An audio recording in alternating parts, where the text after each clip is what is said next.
மாநிலமே சொல்லலாம். ஆனா இந்த தமிழக திமுக அரசு என்ன சொல்றாங்க, இல்ல மத்திய அரசு எதுவுமே பண்ணல, இந்த சாதனைகள் பண்ணல அப்படிங்கிற மாதிரி ஒரு பொய் குற்றச்சாட்டு வைக்கிறாங்க. நீங்க தமிழக அரசு தான் எதுவும் பண்ணல. நீங்க மின்சாரமா இருக்கலாம், எங்கிருந்து வாங்குறாங்க, குஜராத் இருந்து வாங்குறாங்க. பாஜக மாநிலத்திலிருந்து காசு கொடுத்து வாங்குறாங்க. ஒரு மின்சாரத்தை கூட உற்பத்தி பண்ண முடியல.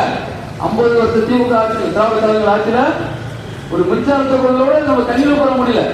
இவங்க என்ன ஆட்சி பண்றாங்க, நீங்க 10 வருஷம் பாஜக மட்டும் பாருங்க, நம்ம மின்சார வெளியே வாங்க மாட்டோம், தமிழ்நாட்டை உற்பத்தி பண்ணுவோம், நம்ம தமிழ்நாட்டை வெளியே உற்பத்தி பண்ணுவோம். பாஜக கையில ஆட்சி இருந்துன்னா நம்ம மின்சாரத்தை தனியார் மாநிலமா மாற்றி காட்டுவோம். நாங்க அந்த உறுதியை கொடுக்கிறோம். ஏன்னா பாஜக அந்த கவனம் இருக்குது. நீங்க குஜராத்ல ஒரு ஆண்டு குஜராத்ல போனீங்கன்னா தண்ணி பஞ்சம். யார் மாற்றி காட்டுங்க தண்ணி பஞ்சத்தை? பாஜக தான், நரேந்திர மோடி அவர்கள் தான். கிட்டத்தட்ட 2 லட்சம் தடுப்படைகளை கட்டி குஜராத்ல தண்ணி பஞ்சமே கிடையாது. சபர்மதி அணையை கட்டி இன்னைக்கு கடலுக்கு போற தண்ணீர்